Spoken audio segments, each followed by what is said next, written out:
नमस्ते। रूस यूक्रेन युद्ध को 8.5 महीने होने को आ रहे हैं, लेकिन इस युद्ध को रोकने में पूरी दुनिया असफल रही है। परंतु अब भारत ने तय कर लिया है कि जल्द से जल्द संघर्ष खत्म करना जरूरी है और इसके और विस्तार करने का मतलब दुनिया में महंगाई, आर्थिक नुकसान और भुखमरी के संकट को बढ़ाना है। अब भारत एक बड़ा कदम उठाने जा रहा है, जिस पर सिर्फ पश्चिम और यूरोप की निगाहें नहीं टिकी है, बल्कि यूक्रेन को भी उम्मीद की किरण नजर आ रही है। रूस यूक्रेन युद्ध खत्म कराने के लिए भारत विशेष रूप से मजबूत और प्रभावशाली स्थिति में है। रूस का रणनीतिक साझेदार होने के साथ रूस का पुराना और सच्चा दोस्त होने के अलावा विश्व राजनीति में बढ़ती धमक के बूते भारत ने 8 माह पुराने संघर्ष के खत्म होने की उम्मीद जगा दी है। खास बात यह कि इन उम्मीदों के बीच विदेश मंत्री एस जयशंकर आज से रूस दौरे पर जा रहे हैं। इस दौरान रूसी विदेश मंत्री सर्गेई लावरोव और उप प्रधानमंत्री डेनिस मंटूरोव के साथ गहन चर्चा करेंगे। जयशंकर के इस दौरे से राहत मिलने पर पूरी दुनिया की निगाहें हैं। दुनिया भर में ऐसी चर्चा तेज हो गई है कि युद्ध को खत्म कराने के लिए भारत और रूस के बीच गंभीर और लंबी बातचीत हुई है। साथ ही भारत ने यूक्रेन के साथ भी विचार विमर्श किया है। बैकडोर डिप्लोमेसी के तहत चली इस वार्ता में अब मामला अंतिम चरण में आ गया है, जहां दोनों ही देशों को युद्ध खत्म कराने के लिए भारत सहमत कराने की कोशिश में है। आपको यह भी बता दें कि युद्ध की शुरुआत से पहले फ्रांस के राष्ट्रपति एमेनुएल मैक्रों ने सुलह के काफी प्रयास किए थे। यहां तक कि हमले से एक सप्ताह पहले वे पुतिन से मास्को मिलने पहुंचे थे। इस दौरान मैक्रों ने अपने पश्चिमी साथियों के सामने प्रस्ताव रखा था कि भारत के प्रधानमंत्री नरेंद्र मोदी से शांति वार्ता का नेतृत्व और मेजबानी का अनुरोध किया जाए, लेकिन यह प्रयास कभी अमल में ही नहीं लाया गया। बहरहाल न्यूक्लियर डिप्लोमेसी में पीएचडी कर चुके भारत के विदेश मंत्री एस जयशंकर रूसी अधिकारियों और नेतृत्व से मिलने मास्को जा रहे हैं। वे इस वक्त भारत की विदेश नीति के प्रमुख सिद्धांतकार और उसे लागू भी करने वाले शख्स हैं। वे पूरी दुनिया में मौजूदा दौर के सबसे माहिर कूटनीतिज्ञों में शुमार है। ऐसे में उम्मीद की जा रही है कि वे वहां से पूरी दुनिया के लिए अच्छी खबर देंगे।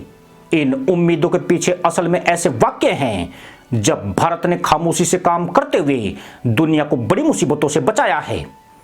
अनाज सौदे को लेकर भारत ने भले ही तुर्की की तरह मुनादी करके पूरी दुनिया को अपनी भूमिका के बारे में नहीं बताया हो, लेकिन पूरी दुनिया में अनाज का संकट पैदा होने पर भारत ने रूस को इस करार में शामिल होने के लिए राजी किया है। हालांकि रूस ने यूक्रेन के अनाज लदे जहाजों पर अभी भी सख्ती की हुई है।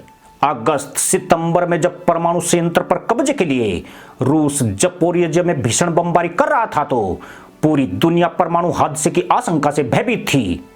संयुक्त राष्ट्र ने तमाम प्रयास किए, लेकिन रूस और यूक्रेन दोनों ही पीछे हटने को तैयार नहीं हुए।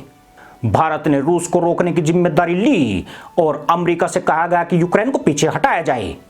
इस तरह भारत ने रूस को भी पीछे हटाया था और दुनिया के ऊपर मंडरा रहा परमाणु खतरा टल गया।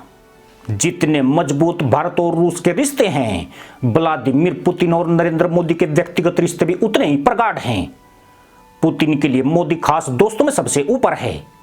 वे उम्र में बड़े होने के बावजूद भी मोदी को कहीं अधिक सम्मान देते हैं और अगर वे भारत की ताकत का जिक्र करते हैं तो पीएम मोदी की तारीफ करना भी नहीं भूलते हैं।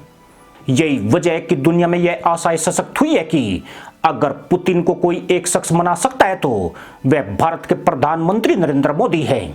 सितंबर में उज्बेकिस्तान में शंघाई सहयोग संगठन के शिखर सम्मेलन में पीएम मोदी ने जिस अंदाज में रूसी राष्ट्रपति को नसीहत दी कि यह दौर युद्ध का नहीं है, उससे पूरी दुनिया में यह संदेश साफ गया कि भारत भले ही पश्चिम के दबाव के बावजूद रूस की आलोचना नहीं कर रहा है, लेकिन रूस को काबू करने वाली वास्तविक ताकत वही है। खास बात यह है कि मोदी के इस बयान की चर्चा रूस में भी खूब हुई है और रूस ने उनके शब्दों को सम्मान दिया है, जबकि दुनिया के किसी देश में इतना दुस्साहस नहीं है कि वह पुतिन के मुंह पर उन्हें नसीहत दे सके। इससे यह भी पता चला कि भारत और रूस के संबंध कितने पक्के हैं और मोदी पुतिन की दोस्ती क्यों सबसे अलग है। इसलिए अमेरिका और पश्चिमी देशों ने भारत के सामने रूस या उन्हें चुनने की शर्तों से कदम वापस खींच लिए और यह तय हुआ कि भारत ने युद्ध खत्म करने के जो प्रयास शुरू किए हैं उसका ध्यान वही केंद्रित होना चाहिए। खास बात यह कि पिछले महीने न्यूजीलैंड में विदेश मंत्री जयशंकर ने दुनिया को आश्वस्त किया कि भारत इस युद्ध को खत्म करने के लिए जो भी संभव होगा करेगा। उनके इस बयान ने पूरी दुनिया में उम्मीदें जगा दी है, क्योंकि अगर भारत इतने ठोस तरीके से कुछ कह रहा है तो वह अकारण भी नहीं है, बल्कि वह सुलह कराने के काफी करीब पहुंच गया है। इस वक्त पश्चिमी ताकतों के बल पर यूक्रेन काफी उछल रहा है और युद्ध के मैदान में बढ़त बनाए हुए है, लेकिन जब तापमान गिरेगा तो दोनों तरफ से मुश्किलें बढ़ जाएगी। ऐसे में भारत अभी संघर्ष को यहीं खत्म करा देने का प्रयास कर रहा है, परंतु यह भी तय है कि अगर भारत रूस को राजी कर रहा है तो अमेरिका को भी अपनी भूमिका को बदलना पड़ेगा। उसे यूक्रेन को युद्ध रोकने के लिए तैयार करना जरूरी है। हालांकि भारत के साथ रूस और यूक्रेन दोनों ही संपर्क में बने हुए हैं, पर दिक्कत यह है कि यूक्रेन को भड़काने वाले देशों की कमी नहीं है, इसलिए शांति कभी एक तरफा नहीं होती है। इसके लिए दुनिया को भी प्रयास करने की जरूरत है। फिलहाल तो निगाहें भारत के विदेश मंत्री के 2 दिवसीय मास्को दौरे पर टिकी है। इसी के साथ अनुमति दोस्तों, जय जवान जय किसान जय हिंद वंदे मातरम।